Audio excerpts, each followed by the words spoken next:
Welcome back to the deep dive. I want to start today with a scenario that I think, well, every single person listening has experienced. Oh, I'm already curious. So you're driving down the highway, minding your own business, maybe listening to some music, and then suddenly someone cuts you off, Yep. just swerves right into your lane, no blinker, forces you to slam on the brakes. Oh, immediately the blood pressure just spikes. Right. And in that split second, you become a psychologist, a judge, and a jury. You know everything about that person. Oh, yeah. They're reckless, they're selfish, they're probably a terrible parent, and they definitely don't deserve a driver's license. You've convicted them in the court of your mind instantly. It's a universal reaction, isn't it? We are so swift to condemn. Let's flip the script. 5 minutes later, you realize you're about to miss your exit. You check your mirror, you see a gap that's maybe a little too small, but you go for it anyway. Uh-oh. You cut someone off. What do you say to yourself then? Oh, well, I had to do it. I'm running late for a meeting. The sun was in my eyes. There's a blind spot. Exactly. I'm not a bad driver. I'm just human.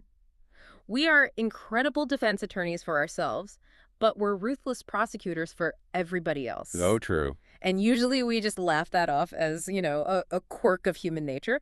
But the source material we're diving into today argues this isn't just a bad habit. It says this double standard is actually a symptom of a much deeper spiritual sickness. It really pulls no punches. Yeah. We're looking at a personal and theological reflection titled Blessed Perspective, Learning from Heaven How to Live on Earth. Okay. And to be clear, right off the bat, this isn't a self-help guide on, how to be nicer in traffic. No, it goes way, way deeper than that. This is a deep dive into the very mechanism of why we judge, why we're so miserable when we do it, and how to fundamentally change the way we see reality. And it frames it as a shift, right? Yes, a shift from surviving, which implies this struggle with darkness, to truly living.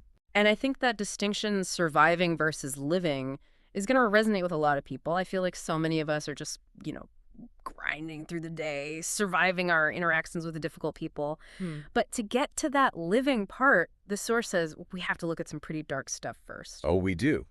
And the source starts with a piece of imagery that's arguably one of the most famous metaphors in history. I mean, even if you've never opened the Bible, you probably heard this phrase. The log and the speck. From Matthew chapter 7, verses 3 through 5, the log and the speck. Why do you see the speck in your neighbor's eye, but do not notice the log in your own eye? It's a classic. But I feel like because it's so famous, we kind of glaze over how objectively weird and, frankly, hilarious the image actually is. It is absurd, and it's meant to be.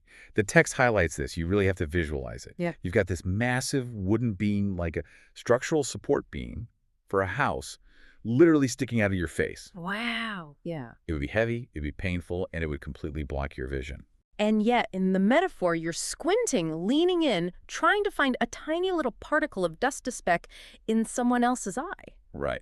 So the source asks the obvious question, why? Why do we do this? Because usually I just tell myself, well, I honestly didn't see my own faults. I'm just observant of others. That is the standard defense, ignorance. I just didn't realize I was being a jerk. But this text argues that, ignorance is just a convenient excuse. The real root, according to the source, is fear. Fear. That's unexpected. I don't usually feel afraid when I'm criticizing someone. I feel superior. You feel superior on the surface. Right. But deep down, the source says we're terrified of what we might find if we actually looked in the mirror. Okay. The author writes, and this is a quote, "It scares me to face the ugly in me." They use this evocative phrase that everyone knows, skeletons in the closet. Okay, let's unpack that, because skeletons in the closet usually imply some big, dark secret from the past. But here, it seems that the author is talking about the everyday condition of our hearts. Precisely. It's the shame, the insecurity, the failures we don't want anyone to see. And here is where the log and speck dynamic becomes a defense mechanism. How so? Well, if I'm standing on my front porch screaming about how messy your lawn is, pointing out every single weed, what is nobody looking at? They're not looking at the fact that your house is on fire. Exactly. It's a diversion tactic. The source calls this the mechanism of blame. We aren't judging others because we care about justice or righteousness. We're judging others to keep the spotlight off our own ugly. So if I keep the focus on you, I don't have to open my closet. That's the idea. There's a phrase the author uses here regarding the alternative, what we should do, that I highlighted because it sounds so visceral. They talk about chomping down the log. It's a great image, isn't it? Chomping down the log. It sounds painful. It sounds like actual work. It is meant to be. Dealing with your own deep-seated flaws, your pride, your anger, your selfishness, is incredibly hard work. It's not a passive activity. It's way easier to just point fingers. So much easier. But the source warns that there's a severe consequence to this avoidance. When you refuse to chomp down the log, that log doesn't just sit there, it grows. Wait, it grows. I thought it was dead wood. In the metaphor of the source, it's alive in the worst way. It describes the log allowing the wooden beam to grow into a tree. Oh, wow. So now I don't just have a beam, I've got a root system. I have branches. And leaves blocking your view entirely. Which connects to another key concept the source pulls from Matthew chapter 6, the idea that the lamp of the body is the eye. I've always found that verse a little cryptic. If your eye is healthy, your whole body will be full of light. Help us unpack that in this context. Okay, so Because usually when we talk about eyes in a medical sense, they're just cameras, they take in light. But this sounds more like the eye is a projector.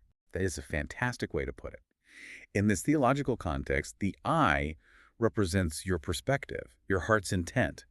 The text argues that if your eye is bad, if your perspective is clouded by this pride, this log, and this refusal to look at yourself, then your whole body is full of darkness. So it's not just that you have a bad habit of judging, it's that your entire interface with reality is corrupted. Yes, you aren't seeing the world as it is. You're seeing it through the filter of your own defense mechanisms. You're living in a state of spiritual darkness, not because the sun went out, but because you've boarded up your own windows to hide your mess. That is a heavy diagnosis. It's basically saying you think you're the smart, observant critic, but actually you're just wandering around in the dark. It is. And the author doesn't stop there. They trace this blindness all the way back to the beginning, to the origin story of the human condition. Yeah, let's go there. Segment 2 of our breakdown takes us back to Genesis. The source does a really fascinating analysis of the Adam and Eve story that kind of flipped my understanding of it. It addresses the paradox of opened eyes. Right. So look at Genesis 3.7. Adam and Eve eat the fruit. The text says, "Then the eyes of both were opened." Now, in our modern culture, opening your eyes is always a good thing. It implies enlightenment, waking up. My eyes were open, now I understand. That kind of thing. Exactly. We value that. We chase that knowledge. But the source points out this massive contradiction here. Before this moment, in Genesis 2, they were naked and felt no shame. Their perception was pure.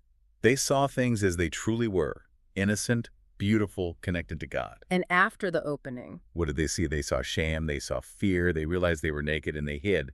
The source argues that this opening wasn't an expansion of vision. It was a corruption of it. so they didn't gain sight, they gained a filter, a distortion field. Yes, the author calls it a breaching. A breaching. That's an interesting word choice. It sounds technical, like a hull breach on a ship or a data breach in a security system. I think both of those apply. The author writes that it was a breaching that paved the way for perception to be manipulated. Think about it. God warned them not to eat it. By disobeying, they tried to seize knowledge on their own terms. The source argues this wasn't just a mistake or an accident. It was arrogance. It was a blind mindset that said, I know better than the Creator. And the immediate result of this breach wasn't, wow, look at all this wisdom I have now. It was immediate blame shifting. Instantaneously. It's the birth of the log and speck dynamic. Adam blames Eve, the woman you gave me. Eve blames the serpent. No one looks in the mirror. No one says, I made a mistake. They just point at the speck in the other person's eye to deflect from the shame they now feel. And the source argues we've been doing it ever since. That is the argument.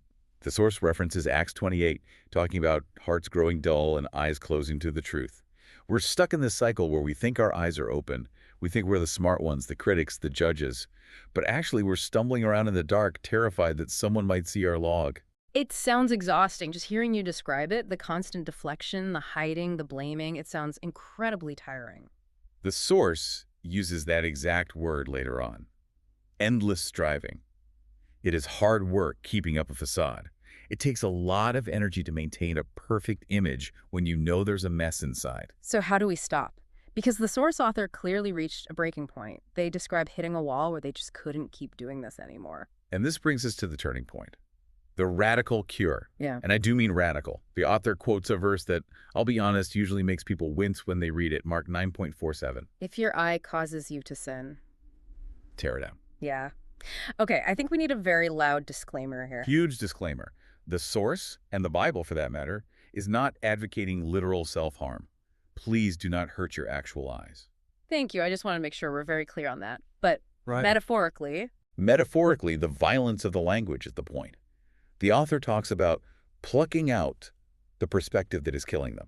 It's not about gently adjusting your worldview or trying to be a little less critical. no. It's about ruthlessly ripping out the pride, the arrogance, the need to be right. But why does it have to be so aggressive? Why can't we just try to be more humble? Like, oh, I'll do better tomorrow. Because the log is part of us. We love our logs. Our logs make us feel superior. Ah, To okay. get rid of that judgmental nature feels like a loss. It feels like a surgery.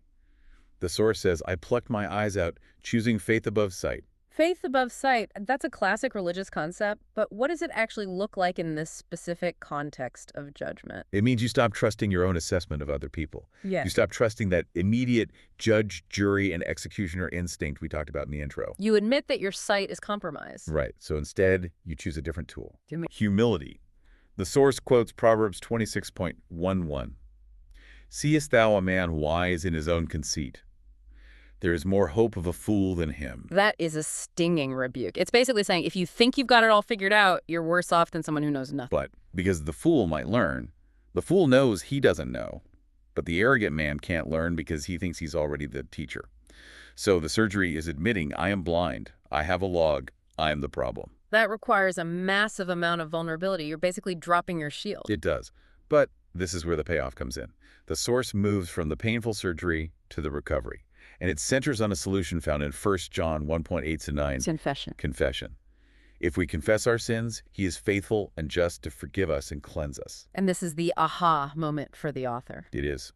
They describe finally dragging those skeletons out of the closet. They stopped blaming their circumstances, stopped blaming other people for their unhappiness, and just said, here is my ugly, here is my shame, here is the log. And the world didn't end. No. In fact, the source says that's when surviving turned into living. The quote is, I didn't need to fear my shame anymore. Jesus forgave me. It's almost counterintuitive. We hide our flaws because we want to be accepted. We think if they see the real me, they'll run. Right. But the source is saying we only find real acceptance when we stop hiding. Exactly. It's the difference between being whole and being, well, perfect. You aren't perfect. You still have flaws. But you're made whole because you aren't fractured by secrets anymore. And this connects back to the Beatitudes. Yes. Blessed are the pure in heart, for they will see God. There's the vision metaphor again. Right. When the heart is purified, cleaned of that pride and defensive blame through confession, the eye clears up. You stop seeing specks in everyone else, and you start seeing God. And you start seeing people through God's eyes. Critically, yes. Which brings us to the distinction the source makes between the two ways of living. The author draws a really sharp contrast between state 1 and state 2. State 1 is where most of us live by default. The source uses terms like surviving, walking dead, and child of wrath. Child of Wrath. That sounds incredibly intense, almost like a heavy metal band name. It does, but think about the emotional reality of it. If you are always judging, always angry at traffic, always critical of your spouse or boss, you are a child of wrath. You're parented by your own anger. It consumes you. You're just surviving the fire of your own frustration. And state 2. Truly living, all caps in the text. The author describes it as breathing easier. I love that description. It's so physical. It's not just feeling spiritual. It's the physical sensation of dropping a heavy backpack you've been carrying for 20 years. It is. Yeah. But, and this is really important for our listeners, the source doesn't promise a fairy tale. Yeah, I noticed that. They don't say, I confessed my sins and then I got a raise, my skin cleared up, and my car started working perfectly. Right. The author admits life is still challenging. We still live in a broken world. People will still cut you off in traffic. The difference isn't the circumstances. It's the way you walk through them. You aren't stumbling in the dark anymore. You aren't reacting out of fear and defense. The source quotes Genesis 18.14 here. Is anything too hard for the Lord? And they apply that specifically to their own internal mess. They realize that God wasn't scared of their skeletons. The author writes that God turned their mess into something beautiful. It's a shift from being the judge to being the patient. You stop trying to fix the world and you let the doctor fix you. That's it. And when you do that, you find rest. You stop striving to prove you're good enough. The source wraps up with an invitation that I think we should extend to everyone listening. It quotes Matthew 11.28. Come to me, all you who are weary and burdened, and I will give you rest. It's interesting that it links judgment with weariness. We don't usually put those two together. We think of judgment as active, powerful. But we should think of it as wearying. Think about how much energy it takes to be right all the time, to constantly monitor everyone else's behavior, to maintain your own defenses, to keep the closet door locked. So the skeletons don't fall out. Exactly. It is exhausting. So the call to action here isn't work harder. It isn't try to be nicer. No, the call to action is give up. Give up. Give up the job of being the universe's morality police. You aren't qualified for it anyway. Humble yourself. Admit the need. Step out of that arrogant blindness and into the vulnerability of faith. And trust that, like the source says, God can handle the sequoia tree growing out of your eye. He specializes in removing logs. So here's the challenge we want to leave you with today. And it's not an easy one. The source material forces us to look in the mirror, and well, nobody likes doing that, especially under fluorescent lights. No. If you're feeling exhausted today, if you feel like you are just surviving the people around you, constantly frustrated by their incompetence or their malice, we want you to ask yourself a question. Instead of asking what is wrong with them, ask yourself, what is the log in my own eye that I am too scared to look at? What's the pride or the fear or the shame that you're protecting? Because according to this blessed perspective, confronting that scary thing, that skeleton in the closet, might be the only way to finally breathe easy. And to stop surviving and start truly living. Thanks for diving deep with us today. See you next time.